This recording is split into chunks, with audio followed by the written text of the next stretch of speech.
Alhamdulillahi rabbil alamin wa bihi nasta'inu ala umuri dunya waddin. Asyhadu an la ilaha illallah wahdahu la syarika lah wa asyhadu anna Muhammadan abduhu wa rasuluhu allazi la nabiyya ba'dah amma ba'd. Anak yang Pak Agus cintai, alhamdulillah pada kesempatan ini kita memasuki hari ke-11 ya, 13 ya. Ya? 12 ya. Iya, besok 13 kan? Kemarin 11, sekarang 12 ya. Berarti nanti tarawih ke-13. Anak-anak sekalian, kita semua tahu bahwa ibadah saum itu ya. Dan kita semua udah tahu, kalian udah tahu, dunia udah tahu ya, bahwa saum itu puasa. Maksud Pak Agus, tujuan puasa itu agar kita menjadi orang yang bertakwa, saudara-saudara.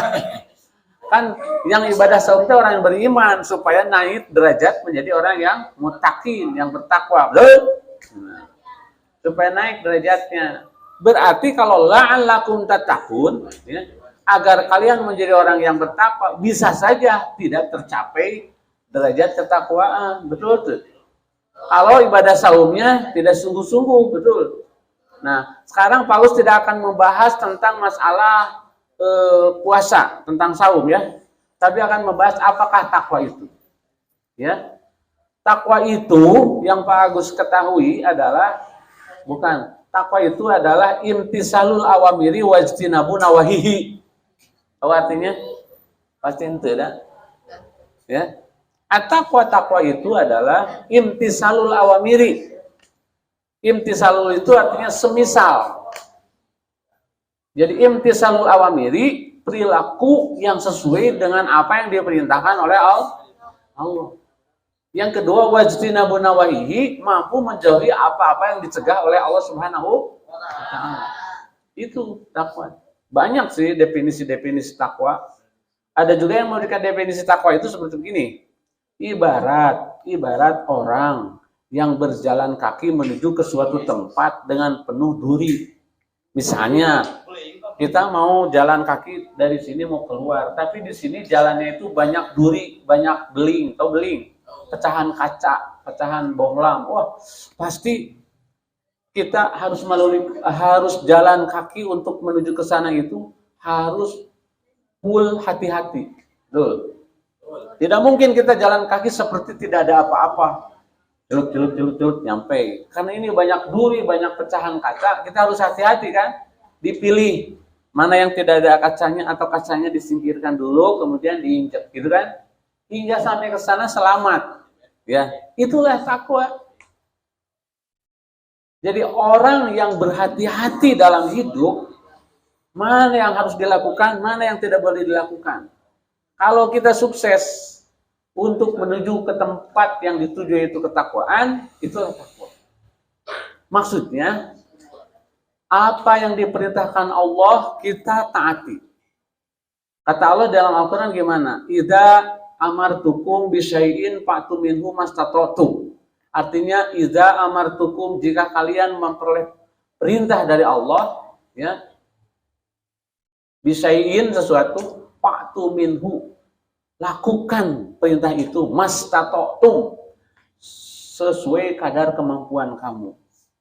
Wa idza nahaitukum, dan apabila kamu dilarang oleh Allah, diharamkan, fajtanibuhu, ya. Ya. Jadi wa idza nahaitukum pantahu itu artinya jauhi. Cegah, jangan dilakukan. Itu enteng kan? Untuk masuk ke dalam surga itu enteng. Mau masuk surga enggak? Benar, ya. Syaratnya tidak boleh punya dosa kan? Nabi Adam diusir dari surga.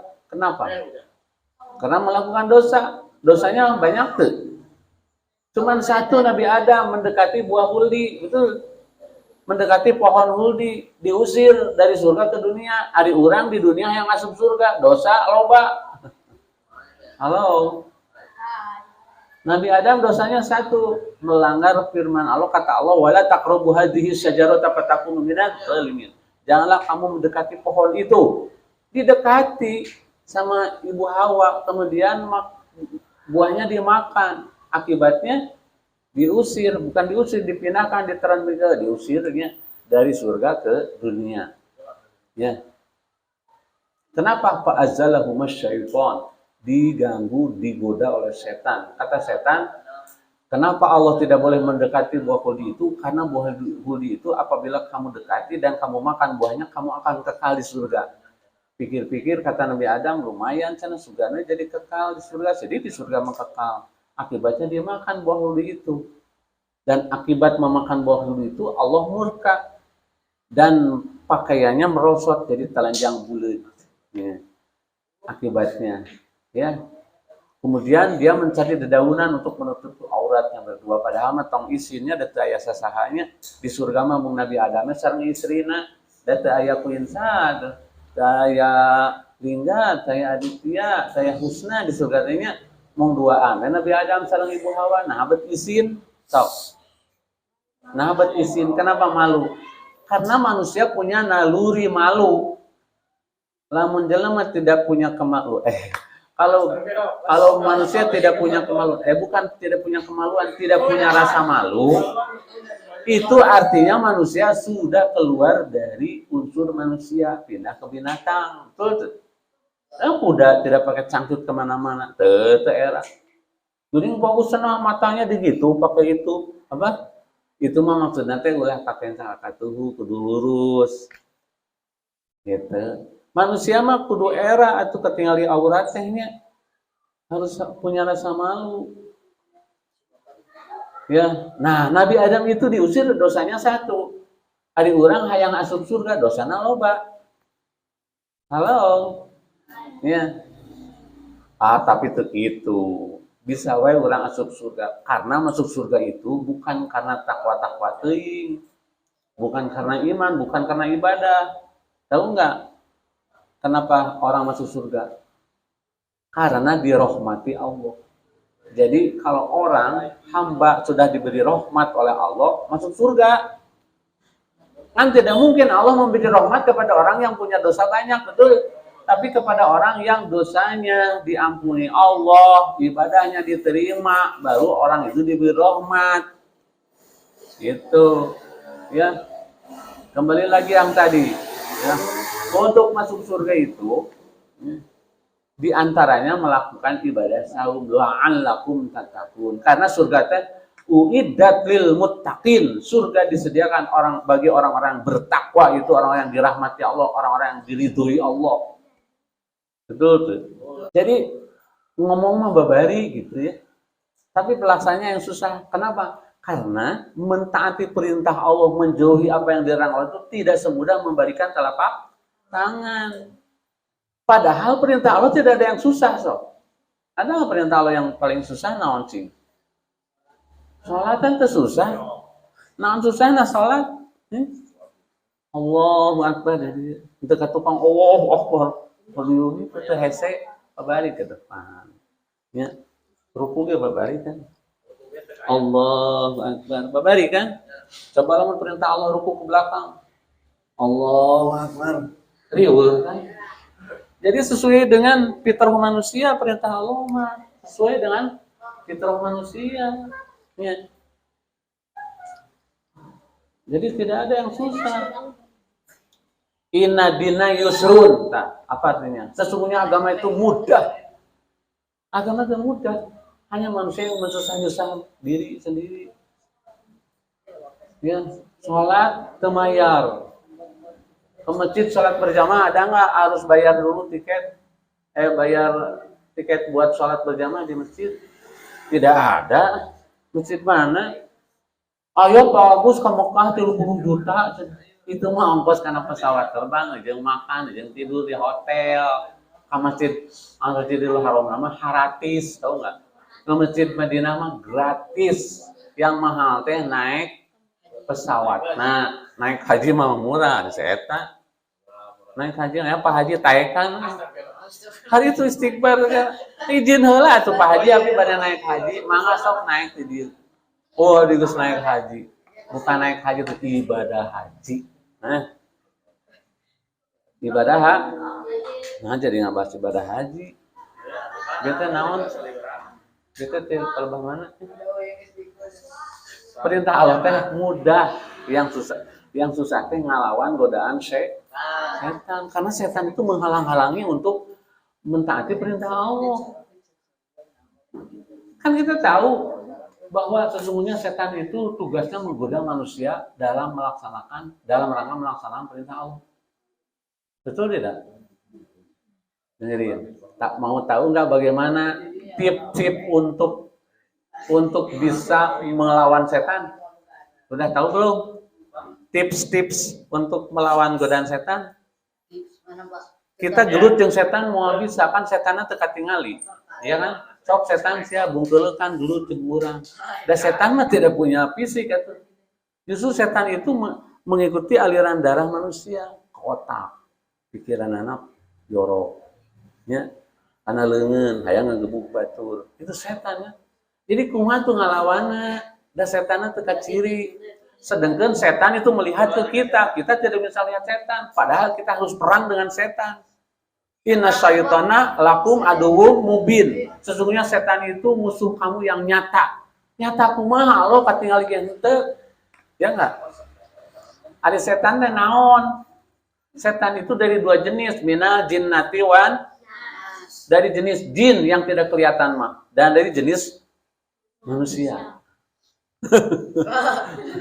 Manusia teh setan kene, yaitu manusia yang suka bikin onar, manusia yang suka menghalang-halangi orang beribadah pada Allah. Jadi setan itu terdiri dua jenis, jin dan manusia. Iya oke ada manusia. Jadi yang susah itu bukan mentaati perintah Allahnya anak-anak, tetapi melawan godaan setan. Betul.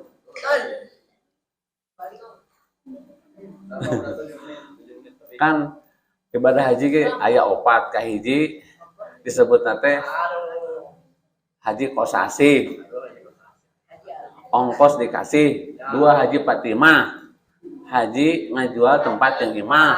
Nu parama haji dul majid, balik haji kedua ke masjid. Nu leuwih parah haji burhan. Naon haji burhan? Parah cek si eta cenah haji burhan teh haji neuleuh bujur teu tahan eta mah cek si dapa lain cek Pak Agus ngan si dapa bener gitu ya. Jadi ibadah haji itu adalah salah satu upaya untuk mendekatkan diri kepada Allah untuk menjadi duyukur rahman. Tahu duyukur rahman? Duyuk itu tamu. Rahman itu Allah yang Maha Penyayang, Maha Pengasih. Jadi duyukur rahman tamu agung yang ibadah haji yang umroh itu tamu agung loh. Jangan dikira pulang di situ tidak ada godaan setan, tetap setan itu ada. Tingali lagi puasa, setan-setan dibelenggu kan? Betul? Setan-setan dibelenggu, pintu surga dibuka lebar, pintu neraka ditutup rapat. Betul tidak? Kumaha maksudnya? Sok kamu lagi saum nih. Tinggal lihat tukang goyobot lagi naik motor, dan motor tengah gibeg gitu. Gibeg. Tinggal di tukang goyobot, tahu goyobot tuh? Channel yang ngena tuh. Lagi haus tinggal di tukang goyobot lagi naik motor teh dek labu udah. Aduh goyobot.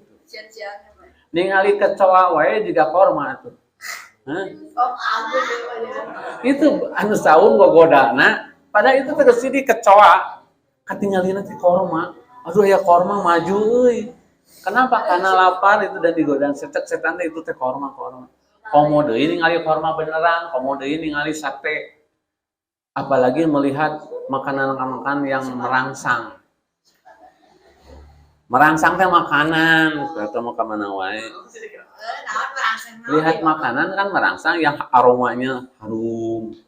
Terus teksturnya bagus, menarik kayak bolu gitu. Kayak apa namanya lapis legit ke Bukit Bagus. Aduh, keur saum teh kan ngagoda. Karena setannya dibelenggu, tidak mau kita melanggarnya. Beda lagi kalau tidak saum. Waduh, ada bolu beli duit boga. Kesauman tidak boleh, gitu ya. Ya.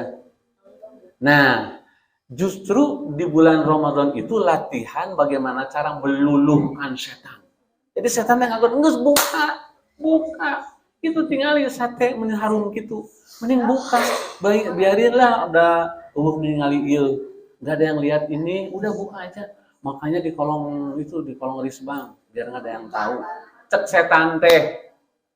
Kalau orangnya yang lemah imannya, iya makanya di kolong risbang. Tapi yang kuat imannya tidak setan.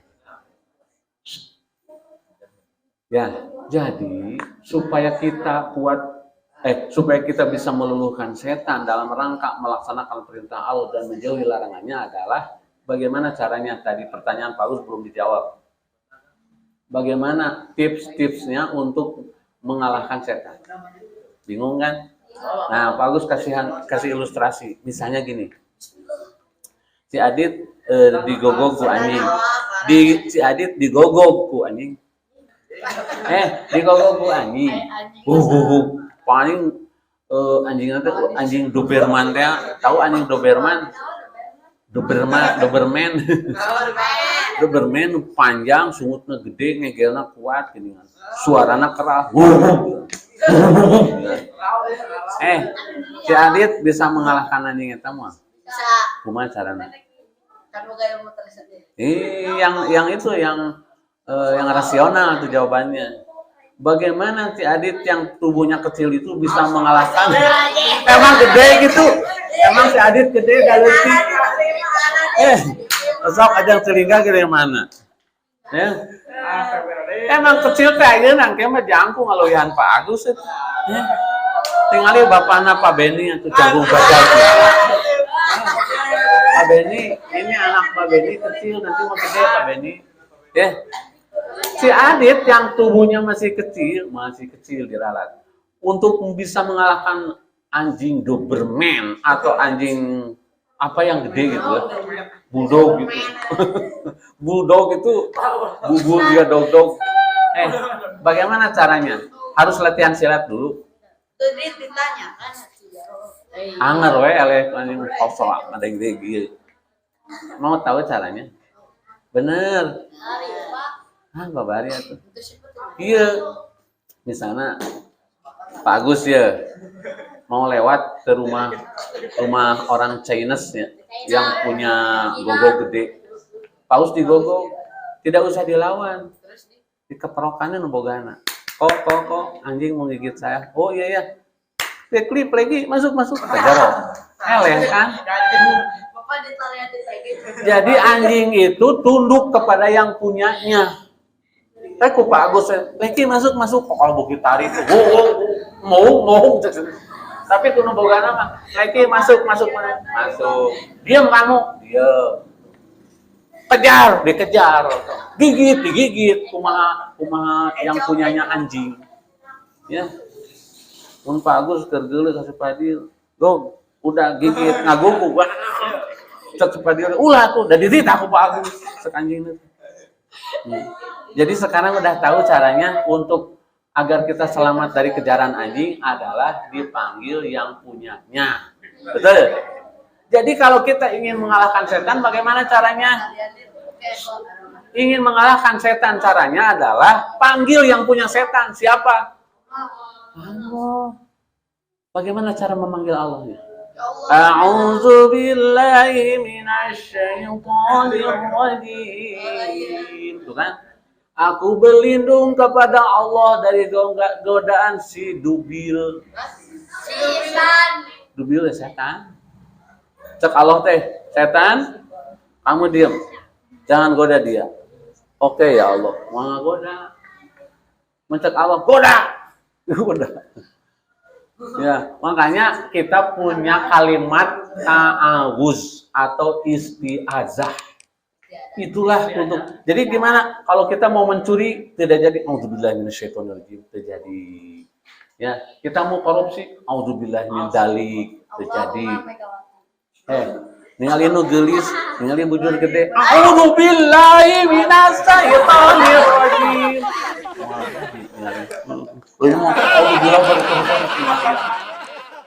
Jadi itulah senjatanya. Ta'awudz kita bayi yang baru lahir aja ya, baru lahir ya, itu teh digemrong ku setan. Lain ku lalat ku setan. Berarti ortuna. Makanya ada yang suka diazanin. Telinga kanan kirinya Allahu Akbar, Allahu Akbar. Tong halus-halus teh. Ngadangan bayi mah tong halus-halus teh. Allahu Akbar, asyhadu an la ilaha illallah, asyhadu anna Muhammadar Rasulullah, hayya 'alas shalah, hayya 'alal falah. Cek bayi teh can bisa salat, Pak Abi mah. Jadi maksudnya lain adan, bacakeun kalimat-kalimat thayyibah ke telinga bayi, di antaranya teh u'izu bi kalimatillahi syayatin. Ya Allah, lindungilah bayi ini dari godaan setan. Jadi setan mah jauhan kan? Ya. Setan teh ngarogrog gitu teh lalawara, memberikan pengaruh ke bayi agar bayinya mudah digoda oleh setan. Jadi dimasukin aplikasi ku setan ke bayi itu biar bayinya teh FSMN babari digoda ku setan kana. Ya.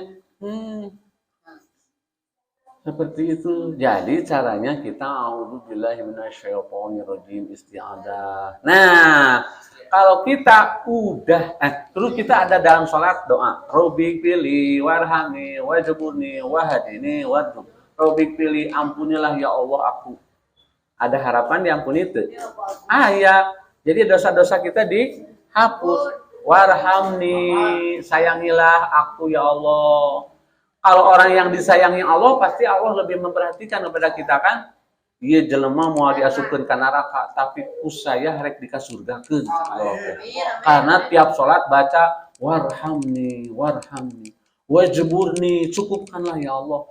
Ini orang karena tiap salat baca wajburni tidak akan dijadikan orang miskin, akan saya kayakan. Karena tiap salat wajburni, cukupkan. Wahdini, bimbinglah aku, tunjukilah aku. Jadi erek mengkol tunjuki lagi ku Allah. Jadi kagoda ku setan tuh jadi deui tuh jadi istiqomah. Ya. Warzuqni, dan limpahkan rezeki. Rezeki teh lain uang wae. Ilmu rezeki, kesehatan rezeki. Kecantik rezeki itu yang dimakan hingga habis, yang dipakai hingga rusak. Ya. Dan yang diinfakkan, disedekahkan ke Allah. Makanya kata Pak Agus, kalau punya uang 100.000, diinfakkan 5.000, diinfakkan 10.000, tinggal berapa? Punya uang 100.000, diinfakkan 10.000, tinggal berapa? Tinggal 10.000. 100 dikurangi 10.000, tinggal 10.000. Kan yang diinfakkan tetap ayat tinggal, tidak akan berubah di sisi Allah, bahkan dilipat gandakan. Yang sisanya yang 990.000, yang 90.000 habis dibelikan cendol, goyobon, dibelikan gehu, dibelikan jajan oge atau 80.000 mah sapoeun beak. Tapi yang 10.000 tetap itulah rezeki itu yang 10.000, yang 90.000 rezeki oge nya. Kalau dimakan kita. Kalau tidak dimakan kita, yang 90.000 dijajanin pisang 2 sikat. Si pisang nanti bagikan si Jayan 2, Kadepi 2. Berarti pisang itu bukan rezeki Pak Agus. Jadi sebagian jadi rezeki Jayan 2, jadi rezeki Depi 2, rezeki Ara 2, rezeki Harpi Rapi 2, rezeki Dapa 2, rezeki Padil 2. Rezeki Adit 2, rezeki Isnen masuk ke sumur 2, Linda 2. Jadi yang duit sama 10.000 tehnya yang tinggal itu dua butir pisang karena dibagi-bagi. Berarti yang jadi rezeki Pak Agus 2, padahal milik Pak Agus asalnya banyak. Yang jadi rezeki 2 dimakan ke Pak Agus 1. Yang satu lagi mau dimakan, jatuh kesolokan, asup karena kan geuleuh. Jadi rezeki Pak Agus bukan yang masuk solokan. Bukan yang jadi masuk rezeki Pak Agus, masuk terus. baju rezeki si Isnin kalau dipakai hingga rusak. Tapi kalau sebelum rusak dibikin kabatur jadi rezeki batur. Tapi Isnin menang pahala. Bedanya rezeki dengan miliknya gitu anak-anak. Ya, berarti kita milik itu harus jadi rezeki. Rezeki kita, rezeki yang lain. Ya, gitu. Ya. Nah, kembali lagi ke masalah takwa tadi ya, karena temanya takwa ya. Nah, orang yang bertakwa itu ada ciri-cirinya di dalam surat Ali Imran ayat 134. Dengerin. Orang yang takwa itu alladzina yunfiquna fis sarai wa dharra adalah orang yang suka menginfakkan dalam kondisi sedang leluasa, wa dharau atau sedang darurat. Misalnya gini, kalau duit euy, mau infak dari punya uang 1 juta infak 100.000 sedikit kan enteng tuh. Tapi kata orang lain, oh saya tahu itu tinggal sedekahnya 100.000, tapi kan boga duitnya 10 juta. Jadi keur manehna mah leutik, keur batur mah keur teu boga duit mah gede. Urang mah lain teu hayang 100.000 teh 5.000 we. Da boga duitnya 20.000, gede mana? Gede mana orang yang punya uang 2 juta infaknya 100.000 dengan orang yang punya uang 20.000 infaknya 5.000, gede mana? Gede kan 5.000 itu yang 100.000. Kenapa? Bukan diukuran dari nominalnya, tapi itu keikhlasannya. Da orang yang punya duit 2 juta 100.000 mah kudu ikhlas. Leungit oge teu naon 100.000 cek paribasana da boga kene 1.800.000 bae leungit 100.000 mah. Tapi orang yang punya duit punya duit 20.000 leungit 5.000 asal lebarnya. Wa daroi, dan ketika tidak punya duit harus infak. Infak sedang tidak punya uang kumaha carana? Jadi orang takwa itu tidak akan pernah berhenti dari infak dan sedekah, tidak akan pernah meskipun tidak punya duit. Minimal dengan cara apa? Senyum kan? Atau baca kalimat thayyibah subhanallah wa bihamdihi subhanallahil azim subhanallah wa bihamdihi subhanallah terus tiap saat. Itu sarojeng sedekah bagi orang miskin. Anu duit mah teu cukup gitu. Ya. Yang kedua, wal kadhiminal ghaidho. Orang yang bisa menahan nafsu amarah. Itu ciri-ciri orang takwa. Orang yang takwa itu bisa menahan amarah. Kata Nabi, laisa syadidu bisura'ah walakinna syadidu yamliku nafsu indal ghadab. Orang yang jagoan itu bukan orang yang jago taekwondo, silat, karate, judo, bukan. Tapi orang yang bisa mengendalikan emosi, itulah orang yang jago. Betul? Pernah ada orang ya diajar silat, bisa pokoknya jago. Pas gelut nafsu, kenapa? Bukbek gitu. Jurus tadi keluarkeun, aing bukbek tertentu jadi gelutna. Karena tidak dikuasai nafsunya. Ya.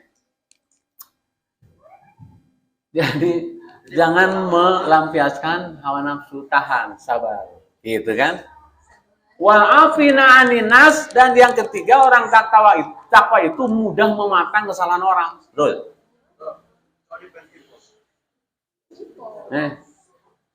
Cek rapi teh Pak Agus, maafkan ya aku kemarin. Pak Agus, sebelum kamu minta maaf, saya sudah memaafkan. Itu.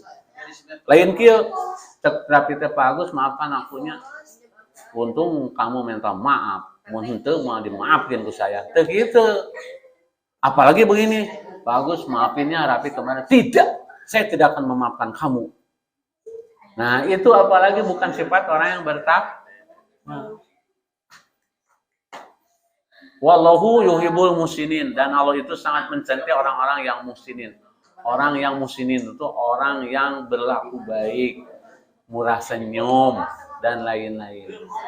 Demikian anak-anakku sekalian yang bisa disampaikan bagian pertama tentang ketakwaan. Ya, kita lanjutkan Sabtu depan kalau ada umur. Maksudnya ceramahnya, kulturnya. Sekian kita akhiri dengan doa. Subhanakallahumma wa bihamdika asyhadu an la ilaha illa anta astaghfiruka wa atubu ilaika. Wassalamualaikum warahmatullahi wabarakatuh.